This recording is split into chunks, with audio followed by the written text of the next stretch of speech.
નમસ્કાર દોસ્તો, શાંતિશ્રમ ન્યૂઝમાં આપનું સ્વાગત છે।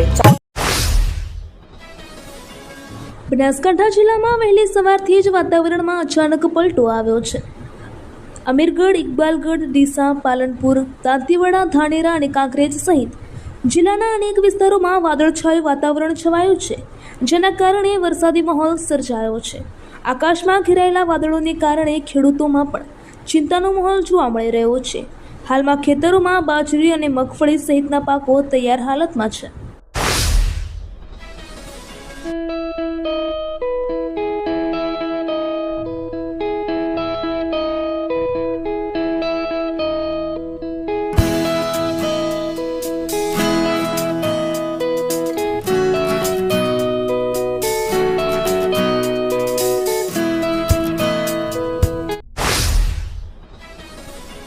વડાપ્રધાન શ્રી નરેન્દ્રભાઈ મોદીના વિકસિત ભારત 2047ના રાષ્ટ્રીય સંકલ્પને સાકાર કરવા અને વિકસિત ગુજરાત 2047ના ધ્યેયને જન આંદોલનનું સ્વરૂપ આપવા રાજ્ય સરકાર દ્વારા 5 જૂનથી 21 જૂન દરમિયાન રાજ્યવ્યાપી જનજાગૃતિ કાર્યક્રમનું આયોજન કરાયું છે।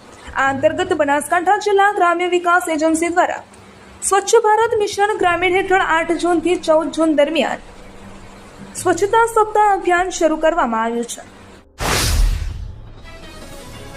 બનાસકાંઠા એન્ટી કરપ્શન બ્યુરોએ થરપડા ગ્રામ પંચાયતના સરપંચના પતિ વાઘોજી સુરાજી સોલંકીને રૂપિયા 1,10,000ની લાંચ લેતા રંગે હાથ ઝડપી પાડ્યા છે।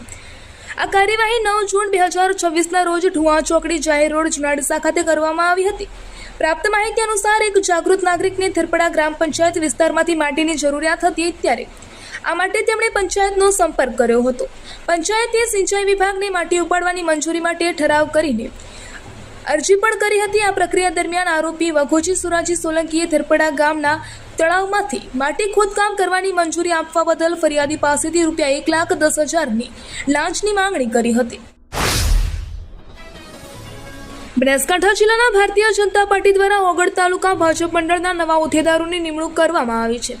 આ યાદી જિલ્લા ભાજપ પ્રમુખ કીર્તિસિંહ વાઘેલા દ્વારા 9 જૂન 2026ના રોજ જાહેર કરવામાં આવી હતી। આ નિમણૂકો ભાજપ પ્રદેશ પ્રમુખ જગદીશ વિશ્વકર્મા, પ્રદેશ સંગઠન મહામંત્રી રત્નાકરજી, ઝોન મહામંત્રી અજયભાઈ બ્રહ્મભટ્ટ અને જિલ્લા પ્રભારી ધવલભાઈ દવે સાથે ચર્ચા વિચારણા કર્યા બાદ કરવામાં આવી હતી।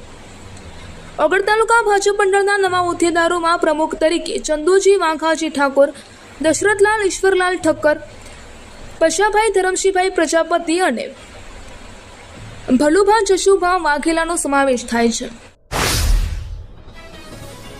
બનાસકાંઠા જિલ્લા ભાજપ દ્વારા કાંકરેજ તાલુકા ભાજપ મંડળના નવા હોદ્દેદારોની નિમણૂક જાહેર કરવામાં આવી છે। આ યાદી 9 જૂન 2026ના રોજ સંગઠનાત્મક નિમણૂક અંતર્ગત પ્રસિદ્ધ કરવામાં આવી હતી। આ નિમણૂકો ભાજપ પ્રદેશ પ્રમુખ જગદીશ વિશ્વકર્મા, પ્રદેશ સંગઠન મહામંત્રી રત્નાકરજી, ઝોન મહામંત્રી અજય બ્રહ્મભટ્ટ અને જિલ્લા પ્રભારી ધવલભાઈ દવે સાથેની ચર્ચા વિચારણા કર્યા બાદ કરવામાં આવી છે। જિલ્લા ભાજપ પ્રમુખ કીર્તિસિંહ વાઘેલાની સહીથી આ યાદી પ્રસિદ્ધ કરાઈ છે। કાંકરેજ તાલુકા ભાજપ મંડળના નવનિયુક્ત ઉપપ્રમુખ તરીકે કાળુભા કીર્તિસિંહ સોલંકી, શાંતુભા બેચરસિંહ ડાભી, અમરતભાઈ મહાદેવભાઈ દવે અને ગીતાબેન બારમલભાઈ પરમારની નિમણૂક કરવામાં આવી છે। ધાનેરા શહેરની ધરણીધર સોસાયટીના રહીશોએ આજે એજીવીસીએલ કચેરીમાં લિખિત રજૂઆત કરી હતી। તેમણે છેલ્લા 1 મહિનાથી રાત્રિના સમયે વારંવાર વીજળી ગુલ થતી હોવાની ફરિયાદ કરી હતી। રહીશોએ જણાવ્યું કે રાત્રિના સમયે વીજળી ગુલ થવાના કારણે તેઓ ગરમીમાં ભારે હાલાકી ભોગવી રહ્યા છે। તેમણે પૂરતા વીજ વોલ્ટેજ પૂરા પાડવા અને આ સમસ્યાના નિવારણ માટે યોગ્ય કાર્યવાહી કરવાની માંગ કરી છે। ઉત્તર ગુજરાતનો એકમાત્ર multi city mall happy mall જે આવેલ છે જિલ્લાના વેપારી મથકો દિયોદર, ભાભર, રાધનપુર, વરાહી અને થરાદમાં, જ્યાં મળશે આપને વ્યાજબી દરે જીવન જરૂરિયાતની તમામ વસ્તુઓ તેમજ કપડાં, ગિફ્ટ આર્ટિકલ, પ્લાસ્ટિકની તમામ સામગ્રી, ક્રોકરી અને બીજું ઘણું બધું વધારે। તો આજે જ આવો હેપી મોલ અને કરો ખરીદી તમારી મનગમતી વસ્તુઓની।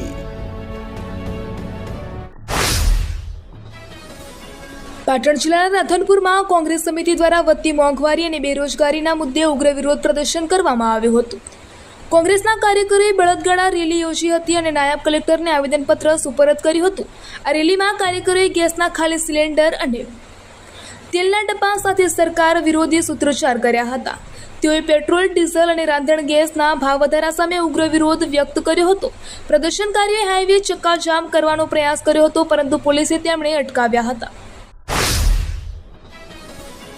રાજ્યના ખેડૂતોના હિતમાં મુખ્યમંત્રી ભૂપેન્દ્ર પટેલે મહત્વપૂર્ણ નિર્ણય લેતા આગામી 11 જૂન ગુરુવારથી નર્મદા નહેરોમાંથી સિંચાઈ માટે પાણી છોડવાની જાહેરાત કરી છે.